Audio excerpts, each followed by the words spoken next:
Good morning, everybody.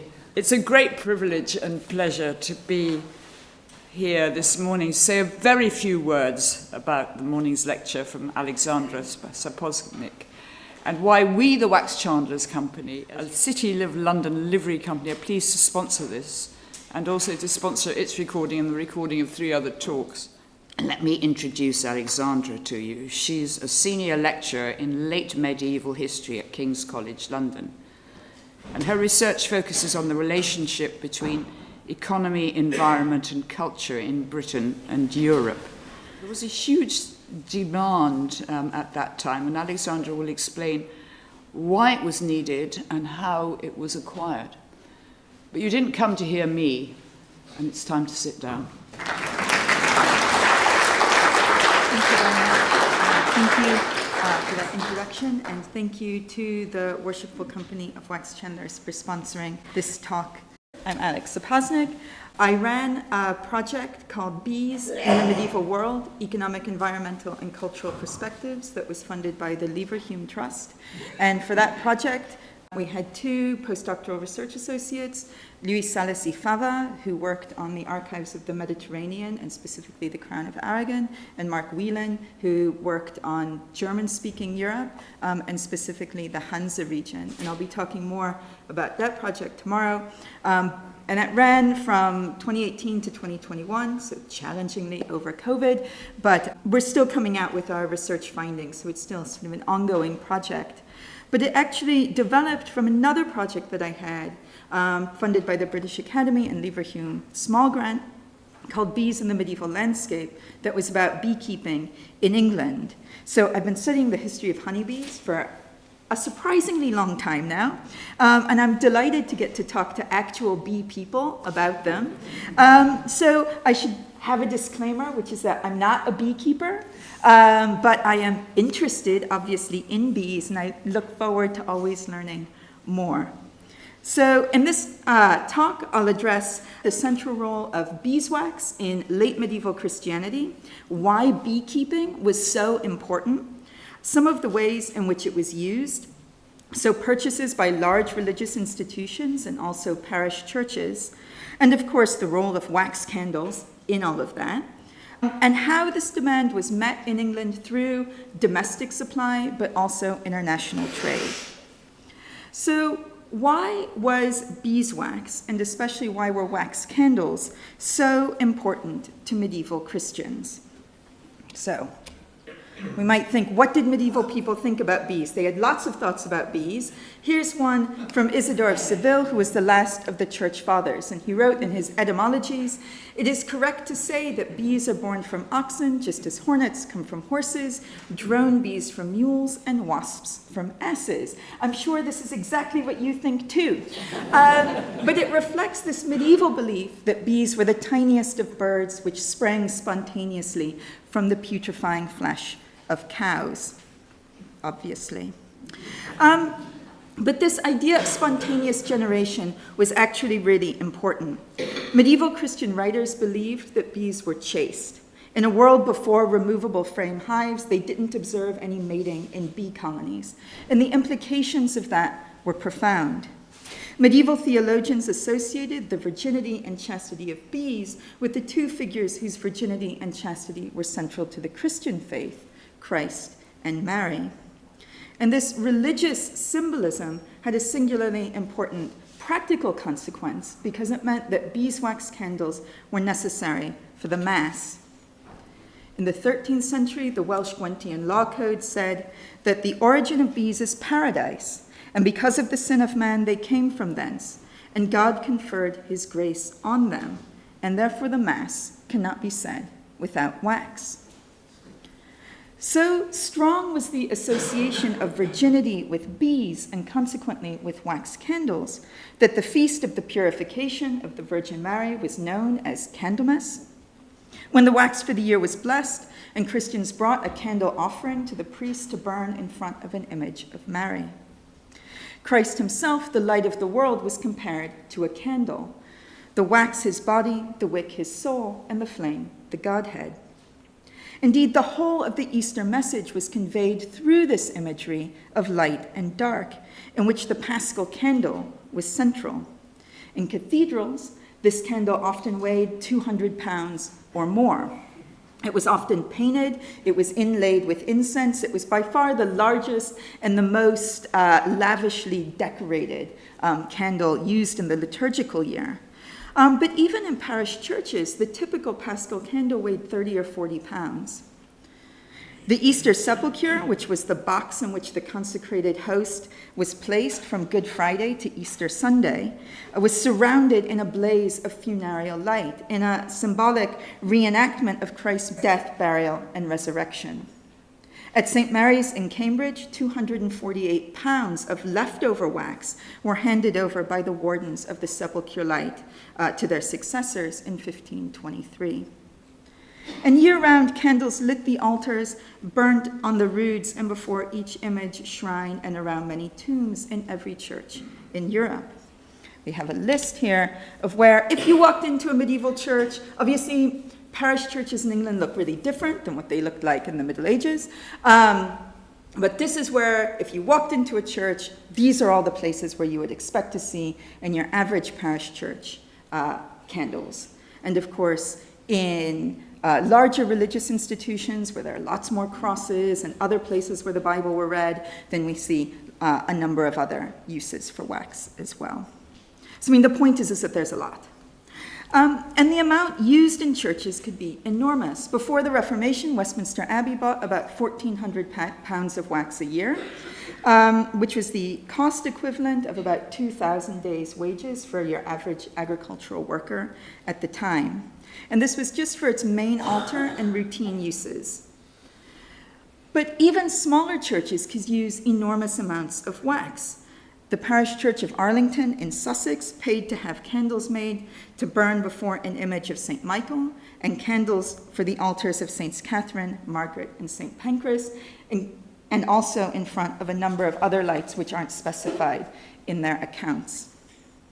And the parish took, I think, a resourceful approach to how to acquire this wax. So it rented out cows at a rate of 2 pounds of wax per cow per year, and they acquired over 100 pounds of wax a year like that. So we might call these wax cows, and we see them in other parts of Europe as well. And just as candles marked every stage of the liturgical year, so too did they mark every stage of life. They were placed in infants' hands when they were baptized. They were held by women when they were churched and when they married. They were carried before the host when it was taken to visit the sick. They were placed around the body after death, and they were carried with the body as it was taken to the grave. Here we have an example of some funeral lights, so we can see sort of the big candles that are surrounding the coffins here. Royal funerals and obits were generously supplied with wax. Over 1,000 pounds of candles surrounded the tomb of Anne of Bohemia, the wife of Richard II, in 1397. And 560 pounds were purchased for the hearse of Anne Neville, the wife of Richard III, in 1485. Both of these were at Westminster with its strong royal connections. But displays like these weren't limited to the nobility. Giving money for wax, giving wax specifically, or giving money for candles was ubiquitous in medieval wills. Few people would have been in the position of my favorite example, who is Margaret Brayfeld of Northampton, and in her will she gave £100 for 20 years of requiem masses, of 13 wax candles weighing 13 pounds each, the leftovers to be divided among 13 religious institutions every year on the anniversary of her death. Very specific. But many wills show provision for candles and for several lights in the same church. Some parishioners even left hives of bees specifically for lights, presumably so that the wax from those hives could be made into candles for those particular images. So I think that neatly combines this Christian symbolism with economic practicality. And there was also a kind of conspicuous consumption for wax, of buying more candles than could possibly be burned, or buying really big candles, like the 1,000 pounds that Henry III gave to Westminster for a single candle at Candlemas in 1247. At the altar of the shrine to St. Thomas Becket, which was the most famous shrine in medieval England, the candles were 8 feet tall, weighing 12 pounds each, and were renewed 3 times a year to maintain their impressive size. But there were other uses for wax as well, and we have a really nice example of this from Exeter Cathedral. These are pictures of some fragments of wax votives, and thousands of these pieces were found in Exeter after the bombing in 1942. But there were many hundreds and hundreds of thousands of wax votives in England. These are the only ones that have survived. So wax candles made to a person's size or even weight were commonly used as votive offerings for protection or for a return to good health. Although not everyone went as far as the city of Dover, which sent a wax candle the length of the circumference of the city walls to Canterbury Cathedral, where it was kept on a huge wheel and renewed periodically.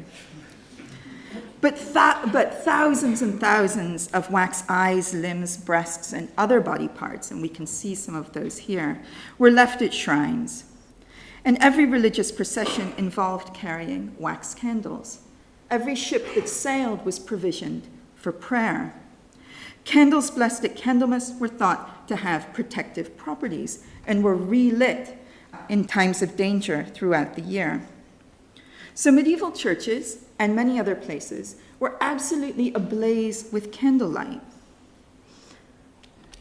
And this was expensive, as you've heard. For parish churches, it was the largest single expense apart from the fabric of the church and remaking the bells. In some churches, it accounted for 60% of the total running cost of the church. And at the beginning of the 14th century, as we can see here, a pound of wax cost about 5 days' wages for an agricultural laborer. And even by the 16th century, it still cost over a day's wages for a pound of wax.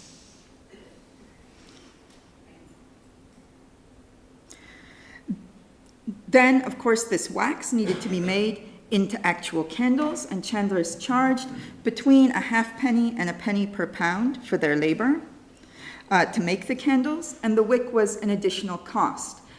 These costs are from Westminster, 4 to 8 pennies per pound for white candlewick, and 1 to 2.5 pennies per pound for brown torchwick. Torches were wax mixed with resin that were usually really, really big. So beyond just the wax, the whole candle-making enterprise was really expensive. The chandler sold the wax, but also made the candles. He also took the burnt ends of old candles back and formed them into new ones. And some very large institutions had their own wax-making facilities or workshops, but many others bought candles from external chandlers. So this is why it was such an effective means of conspicuous consumption, of showing off your piety and wealth at the same time, which was just the medieval pinnacle of success, really.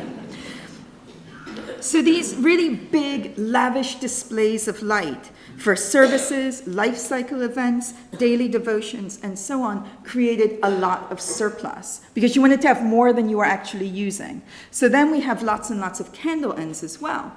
And these used candle ends were collected, as were the wax drippings, which were scraped off of the altar cloths and the candle holders and the floors, and mixed. This old wax was then mixed sometimes with new wax as well to kind of bulk out the new wax.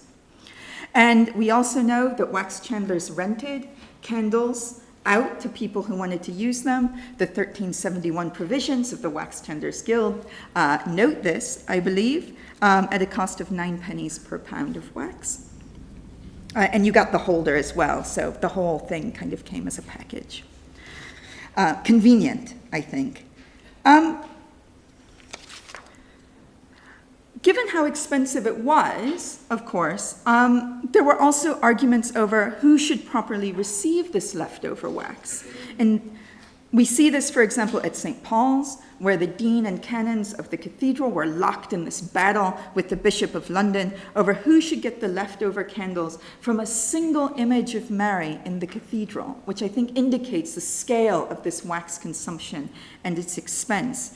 And eventually it took the Archbishop of Canterbury to step in to decide in favor of the cathedral.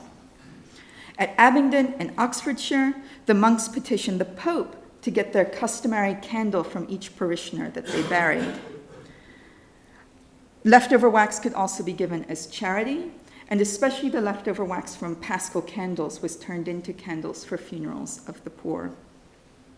So recycling was a really important aspect of this wax economy, and remaking old wax was common across all religious institutions. So wax chandlers, as we've seen, were paid about half a penny to a penny per pound for the labor of remelting and forming it into these candles.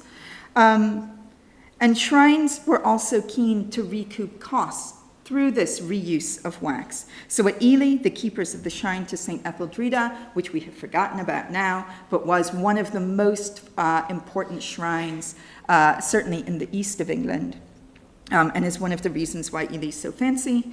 The wax was sold to the pilgrims. The shrine keepers collected the candle ends, had them made back into candles, and resold that used wax again for a second time, making a profit off of this cycle. So the need for beeswax was constant and pervasive. And part of this need was met through reuse and recycling. But tons of new wax also needed to be acquired. And so the question then is, how is this achieved? And one part of this was through domestic supply. So I think generally we think of England as being a region of skep beekeeping. I know that there was a workshop, skep making workshop that unfortunately I missed, but here are some medieval skeps. I've tried very hard to get only pictures from English manuscripts, so we can see what they look like. So, as we can see here, the sort of crucial part is that, yes, obviously they show woven skeps, and they also show these platforms that the skeps were put on. And this is just like the 16th century agricultural writer Thomas Tusser wrote in his 500 Points of Husbandry, which rhyme. Set hive on a plank not too low to the ground, where herb and flowers may compass it round, and boards to defend it from north and northeast, from showers and rubbish, from vermin and beast. And skep making provided a certain amount of employment. Over 60 skeps were purchased by Oriel College, Oxford, in 7 years in the late 15th and 16th centuries, and there was a skep makers guild in Norwich by the 15th century. So this suggests that skep making wasn't always a household activity done by the peasant beekeepers themselves. And it also, I think, suggests a pretty constant demand for skeps. So not only were they often destroyed during the harvesting of the wax and honey, but medieval beekeeping practices encouraged lots of swarming. And these new swarms were also captured and, of course, needed new skeps to go into. So the creation of new colonies was described in the 13th century by Walter of Henley, who wrote, "Each hive of bees ought to yield for 2 hives a year, one with another, for some yield nothing, and others 3 or 4 a year." Although he noted that swarms that were too young at the end of summer were unlikely to survive over the winter. So we can see from this that you had to take the swarms at a particular time of the year, that medieval people knew this.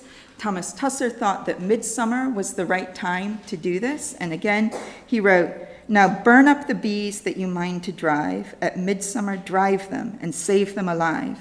Place hive in good air, set southerly and warm, and take in due season wax honey and swarm." So there's a concern, I think, here about keeping the bees warm enough, especially through the winter. And colony survival also often required feeding the bees with honey. So according to Walter of Henley, you could feed 8 hives of bees with a gallon of honey. Walter always gives the ideal portrait of what should happen. So we can't say that this is exactly how much it took to keep a hive of bees over the winter, but certainly the anecdotal evidence that we have suggests it was highly variable how much honey it took to overwinter bees. This won't come, I think, as a surprise to you. And something else that won't come as a surprise to you, I think, is that it was not easy to keep bees in England. In the first place, it's really rainy. I don't know if you've noticed that, but it's rainy now. It was rainy then. Rain, rain, rain. And even putting skeps on these little platforms didn't really work all of the time, and they were often flooded in heavy rains. And since the later Middle Ages were a period of really important climate change, of volatile weather and cooling temperatures, there was just a lot of rain. And the first decades of the 14th century stand out as being particularly bad. And we can see this in manorial accounts. So manorial accounts were the accounts that lords kept to track what was happening on their land. And when we see bees in these accounts, it's to say that they've all died. Like, it's flooded, they've all died. No wax, no honey this year. So the accounts and the images certainly demonstrate or indicate the prevalence of skep beekeeping in England. But there were, of course, wild swarms as well, and also honey collected from woods and forests. And we especially see a mention of forest, forge, and hive.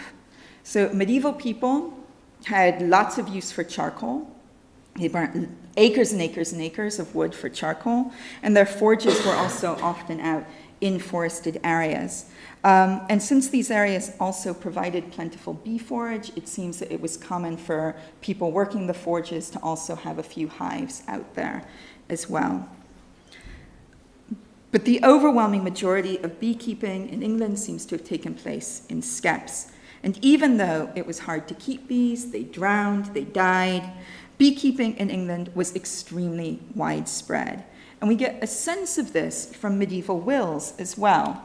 So here are some examples from some Lincolnshire wills from the early 16th century. And I should say that hives that were given like this were then leased out to local beekeepers. So these wills indicate that both men and women often kept several hives. And we see this also in some unusually detailed tax returns from the 13th century. So one from Lincolnshire that shows that 31 people were taxed on 86 hives, and another from the Deanery of Chalk in Wiltshire, where 115 people paid tax on 277 hives. And both of these returns indicate that it was absolutely typical to have 3 or 4 hives. And I don't know that there's anything specifically special about these tax returns in terms of where they took place, just that they had unusually pedantic clerks who were recording everything. So we might expand this out a bit more broadly for England. And we also have some really nice indications of small-scale provisioning to local parish churches. So, for example, Mother Goldock, who was provisioning wax to her local parish church in Kent. And this small-scale beekeeping was really, really typical. Wax and honey were harvested in England every 2 years and yielded maybe 2 gallons of honey per hive and a pound or a pound and a half of wax. And the majority of this beekeeping appears to have been done by peasants. Each hive earned in monetary value about 2 shillings worth of wax and honey, which would have bought about 8 bushels of oats, which was the cheapest grain. Obviously, less grain would have been bought for more expensive grains like wheat or barley or rye. But this isn't insignificant in terms of household income. But it's nothing like the kind of scale of beekeeping that we see in other parts of Europe.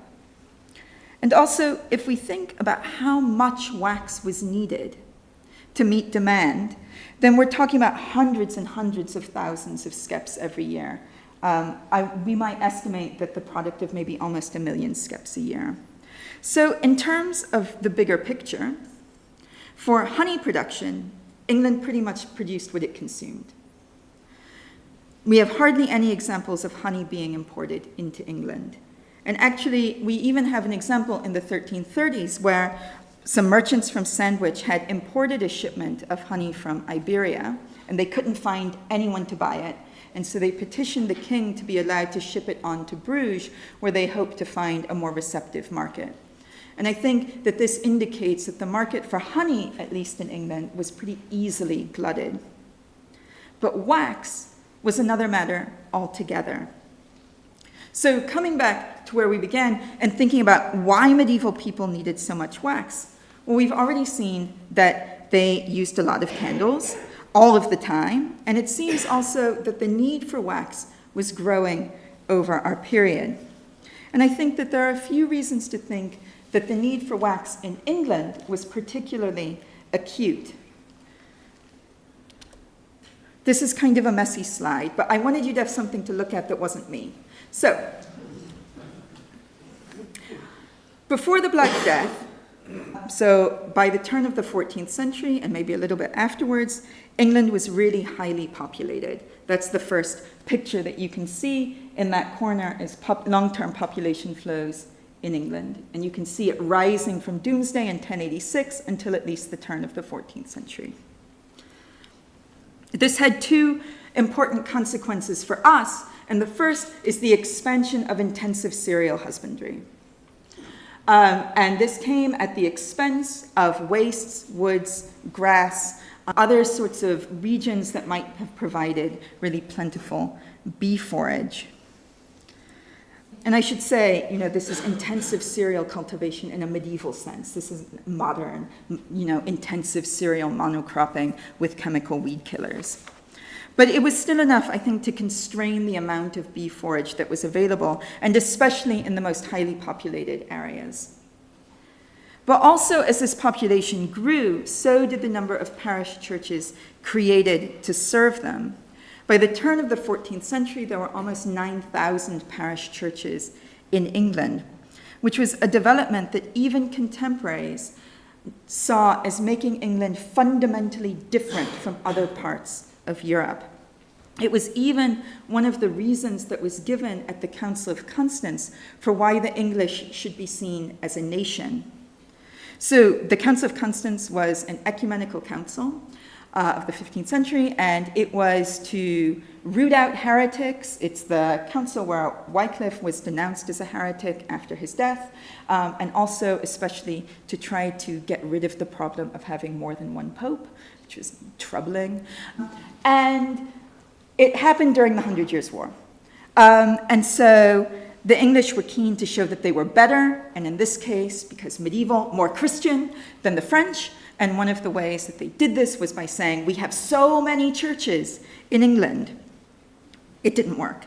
But we can see, though, that all of these parish churches, obviously all of these people with their life cycle events, all of the altars, images, crosses, fonts, and so on, all combined to make for a lot of need for wax.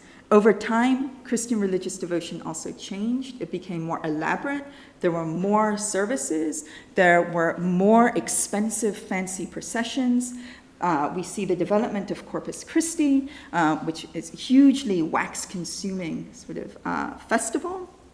And we also see even more emphasis being placed on Christ and Mary, two figures whose veneration was really characterized by the use of wax candles.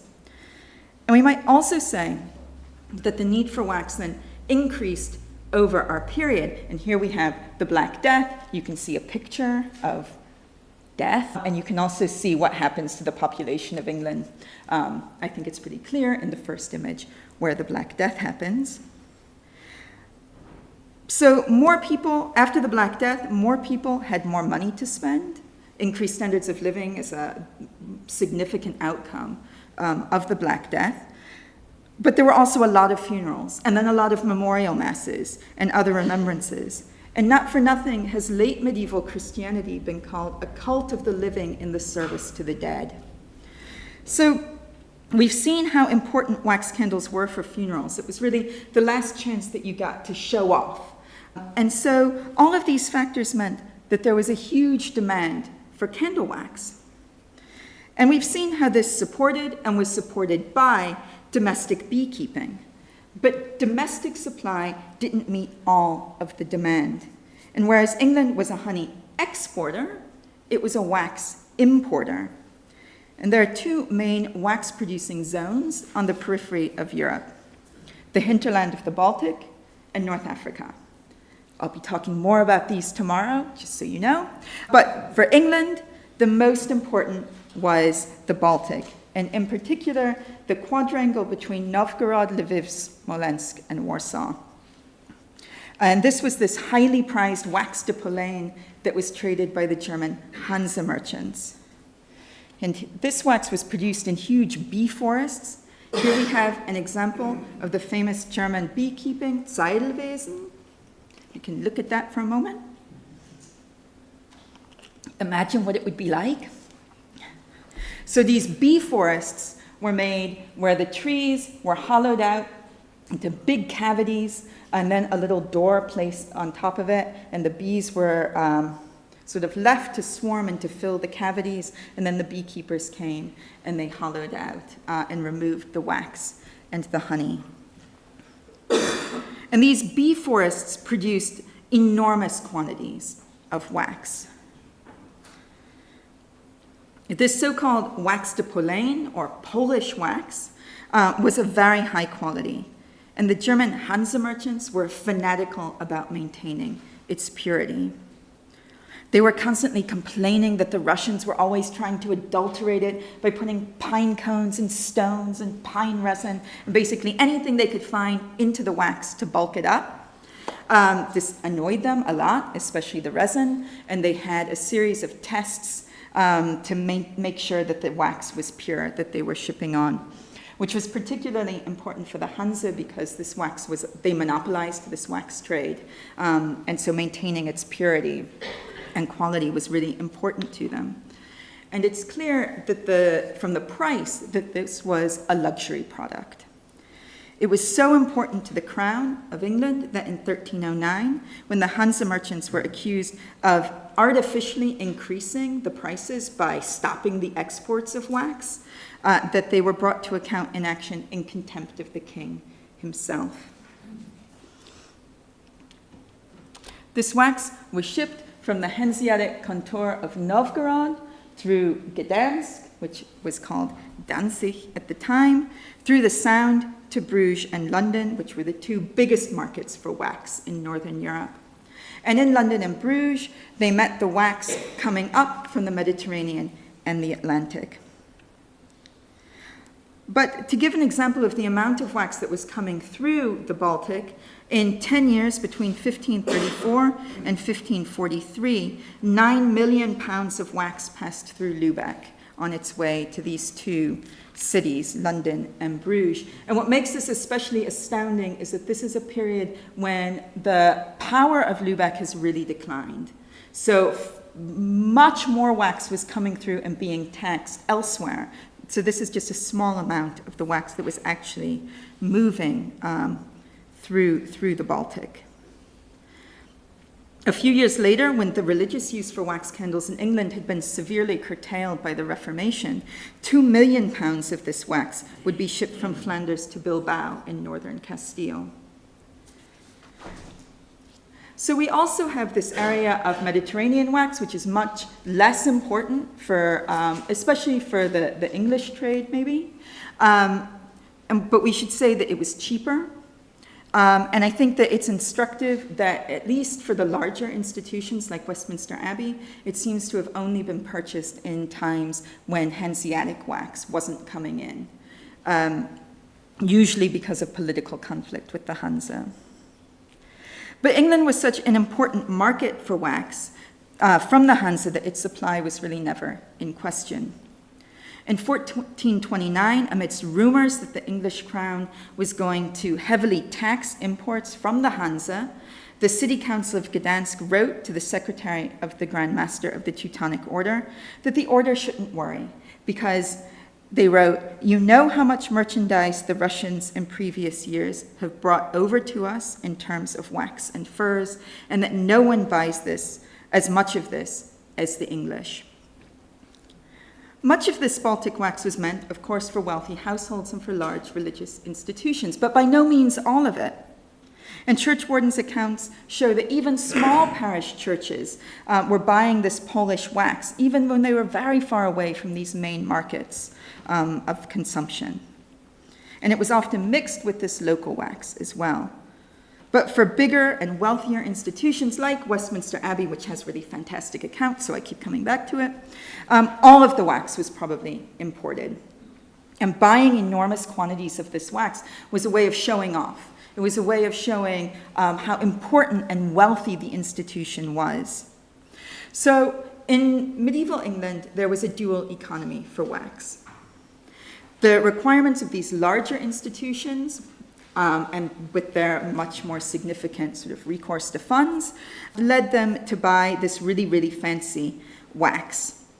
But the parish churches favored, on the whole, although not exclusively, the product of local production. So the market for wax wasn't homogeneous, and people knew about different kinds of wax as well.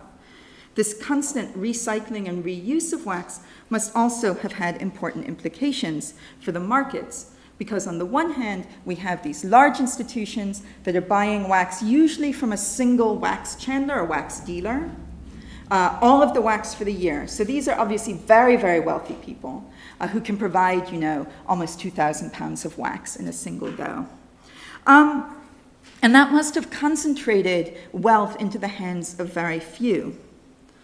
But at the same time, there was clearly a market for this smaller scale production and small-scale purchases. And the majority of wax consumed in England was the product of this small-scale local production by peasants.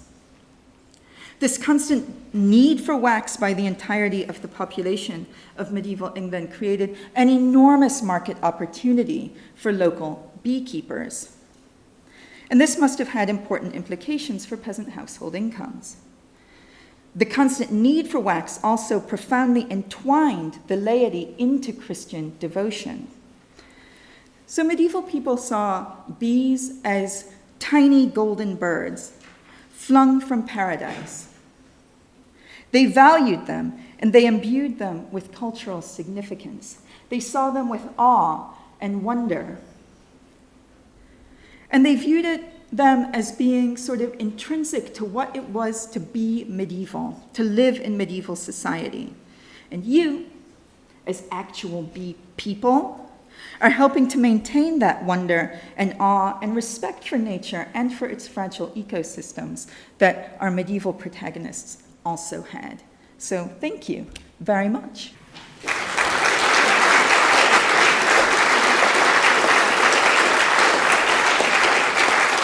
Thank you very much, Alexandra. I have to say, until now, I've only heard Alexandra speak on Zoom, and that's even more impressive in person. Thank you very much for such a fascinating lecture. We now have opportunities for questions, and there's a roving microphone there. Hello. Thanks very much indeed. That was really interesting. I just wonder, was any other type of wax used at all during this period? Or was it just beeswax? So the wax is beeswax. There's no artificial wax or wax from other sources. There is, as was mentioned, for other candles, tallow, which was much bigger sort of industry, because a lot cheaper. Thank you. I presume the Reformation had a huge impact on the importance of wax. Do you have data on that, information on it? Yeah, absolutely. So I think, as a historian, as somebody just interested in how people live their lives, it's astounding to me that we go from the kinds of churches that are described for the early part of the 16th century, where there's all of these images and shrines and all kinds of stuff happening. And then in the parish church accounts, we can see that the churches have been whitewashed and that they no longer buy wax. And it comes very, very quickly when it comes. There are royal injunctions that also curtail the amount of wax that can be used. So they say you can only have candles on the altars, for example, and then you can only have, I think, a small number of candles on the rood as well. But the plethora of candles goes away. and are replaced in some cases by tallow candles, but on nothing like the same scale. So the question then is, for those places like England and certain parts of Northern Europe where the Reformation really took hold, what happens then to the wax trade? And it doesn't stop, but it does get sort of shifted to those areas of the Counter-Reformation that remain very Catholic and are consuming like huge quantities of wax, almost in reaction to what's happening in other places. Hi, Alex. I'm wondering about what evidence there is for the extent of the use of beeswax for other purposes, domestic or industrial, in the preservation of food or things like that. Yes, so I should also say, wax candles are really well recorded, whereas wax for other reasons are less well recorded, but the use of wax was really ubiquitous. Every seal that was put down was put into sealing wax. For example, if you think about how many seals there were, like every piece of paper gets sealed. So that was a huge aspect, and sealing wax was enormously expensive.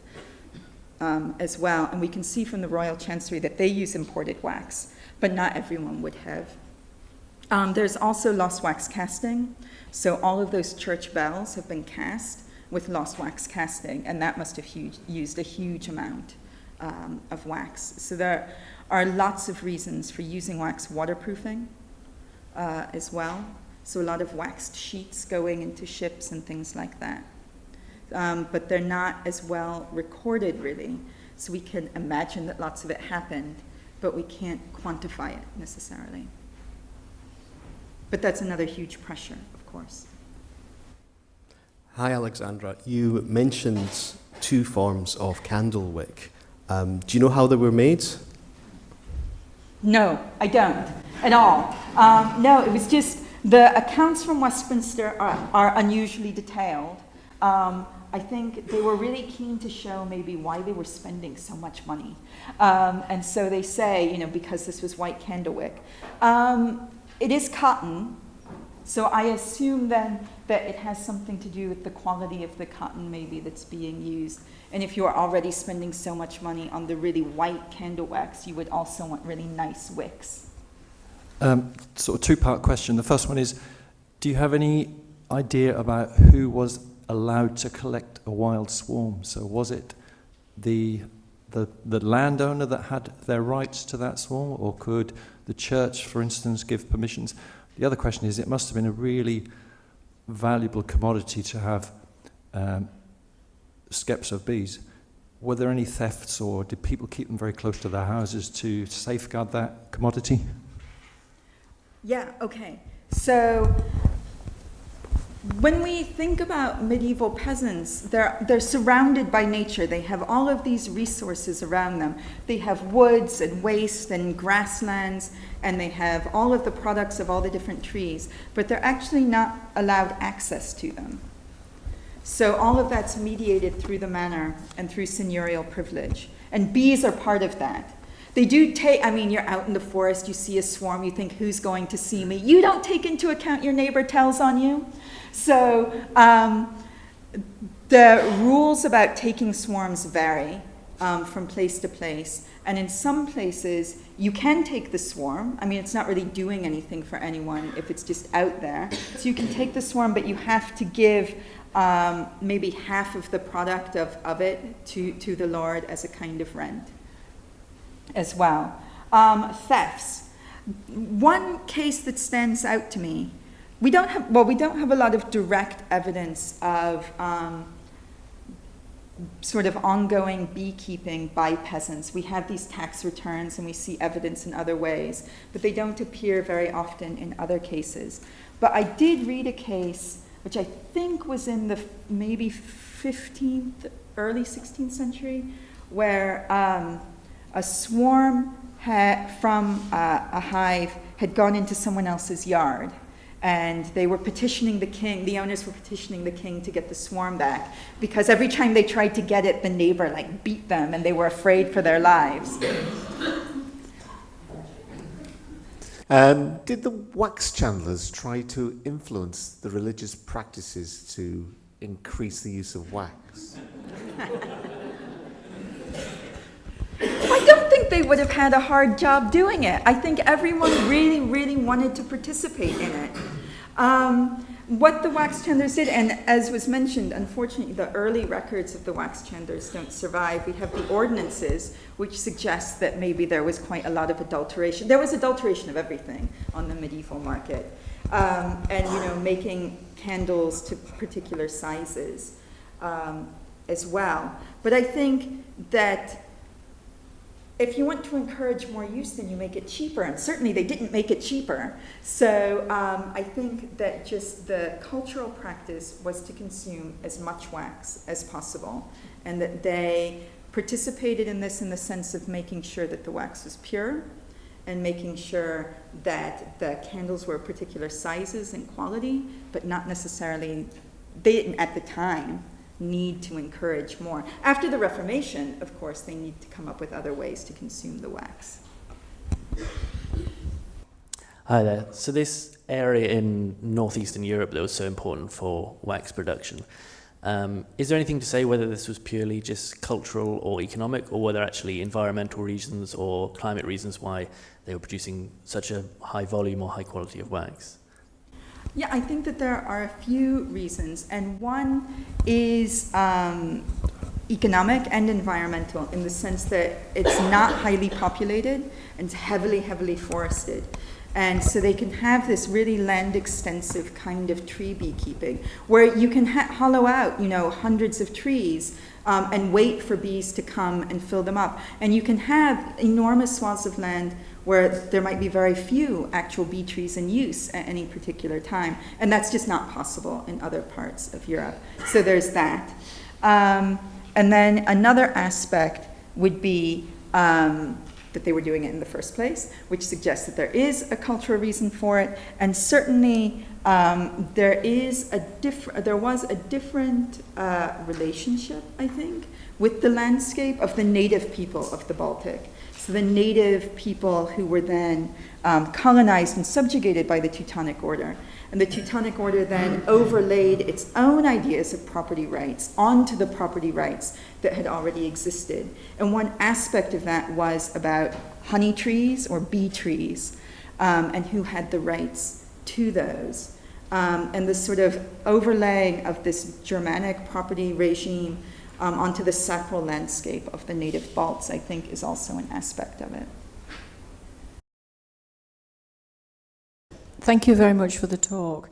How was it transported when it was imported? Did they extract it and put it into blocks and then transport it, or was it made into candles abroad and then shipped across? It was shipped in enormous blocks, huge pieces. We can't quite always see what exactly the weight was because it will often say that it was shipped in a piece. But certainly we get the sense that they weighed hundreds of pounds, each of these blocks. So wax was also very good ballast for ships because it was heavy and bulky, but also really expensive. And so if we think about it in terms of the reciprocal trade, you have all of this Hanseatic wax going to Bruges and to London and shipping cloth back. And so it's also just sort of practically important as well for the ballast. Okay, thank you, Alexandra. This is Hope from Uganda. I'm just wondering, considering the value that the church places on wax production, the steps that the church is taking to ensure there's continued production of wax, because where I come from, there's obviously there are so many competing uses for wax right now, and looking at how much the church needs to consume wax, what is it doing to ensure that there is that continued production? Thank you. Yeah, so in this period, the church has a lot of sort of power in the sense that the institutions are wealthy. People give money specifically for payments for the candles. In England, they have a tax called wax silver that they have to pay for getting the wax as well. People want to give wax, and it's so expensive that it's not used for domestic lighting. So it doesn't necessarily, it's used for domestic lighting for fancy people, but that's not a huge part of its consumption. So in that sense, it doesn't compete with other forms of wax use. Now, we can also see that the church had access to enormous quantities of imported wax as well. And so even when there might have been a dip in supply domestically, or a dip in supply, as for example from the Baltic, they're still tapped in to the networks that allow them to get wax from elsewhere. Even places like Durham come down to London to be able to get this imported wax. And in terms of local beekeeping, then again, there isn't as much competition for other uses. It would be interesting to know what would have happened if there had been competition and everyone also wanted a fancy wax candle to light their house with. Would the church have done anything to curtail the supply and funnel it to itself? I think so, but I don't know what the mechanism would have been. I think they would have found one. Hi, thank you. Have you looked back into pre-Christian use of beeswax, and because even the chastity goes back to Venus and Veneralia and the Vestal Virgins of Rome, and is there any evidence or much written, or have you looked in that direction? I have to admit that I haven't. I'm firmly a medievalist, but I know that if anyone had, Eva Crane would have written extensively about it, as she did with everything, and it would be amazing. Richard. Thank you. Very privileged. The expensive white wax, was that solar bleached, and was that processing done before it was exported, or was there an industry doing that in the UK? Yeah, so actually there's interesting kind of, I think, problem with the records, lack in the records. So it seems that this Polish wax that's imported is already whitened and cleaned before it's shipped. We don't have, or I haven't seen evidence of how the wax was processed within England, but we can see that the wax that comes from the Mediterranean comes very yellowy and has to be bleached in the sun to whiten it. And the Cathedral of Barcelona, for example, does this. So there are different kinds of products as well. And there is somebody working, I think, on how it was processed in the Baltic region, but I just haven't seen anything specific in England yet. But there's always the possibility there will be a sort of anecdote somewhere that will explain more about it. Thank you. That was a really interesting session. I'm perhaps asking naivety, but I always thought monasteries would have been a big producer of beeswax and honey, but there wasn't really any mention. Have I got it wrong? Or when did they first start sort of keeping bees in? No, I think that we would all assume that that's true because they make such a big deal about it. And also because in like monastic compounds, you have those niches for bees as well. So they are provisioned for them. They have gardens and those gardens have bees. Absolutely. They just don't produce enough because of how much they need. And I also think that to an extent, the beekeeping in monasteries is not so much for practical purposes, but for the symbolic kind of reminder, because they love how the bees, they live in these communities, they all do specific tasks, they protect they think it's the king, they protect the king to the death, and they can see sort of monastic order within that. So I think it's almost more symbolic, but they do use that wax, it's just not enough. Yeah, thank you. Again, I'm just checking something I may have got wrong. I understood at the time the church was selling indulgences that they were also pushing the purchase of wax candles to people to light their loved ones through purgatory faster. The more candles you buy, the faster they're going to get through purgatory. So buy. Is there any truth in that? Yes. And also little wax Agnus Dei as well. They love to get those as well. Yeah, so indulgences and working through... So purgatory as a theological aspect develops over the 13th century. And it's certainly one of the big drivers for why there's so much wax consumption and prayers for the dead. Absolutely. Thanks for a great talk, and possibly a silly question. When did bees stop being pure little birds and become sexually reproducing bees? I don't know. But I wish I knew. When did they stop becoming? That's in the medieval era, isn't it? What about the time? Well, who first classified bees as insects? Is that the question? Yeah. I think the real question is when were insects identified as insects? I mean, bees were bees, and your quote right at the beginning, the begonia idea. Insects weren't identified as they were classified. Yeah. So they were just bees. Well, they were birds that were useful, so they were birds. Until someone decided that they had sex legs and exoskeletons. So 500 years ago? I mean, Isidore also thought that bees were born without feet, and that's why they were called apis. They were apes, without feet. So that's a Latin joke for those of you who are Latiny. Ladies and gentlemen, I think we've had a fascinating session. Alexandra is speaking again tomorrow morning, so there will be a second opportunity to ask her some further questions. And she is around again during the rest of today. So I think, without more ado, we should close this session. Thank you very much for such a fascinating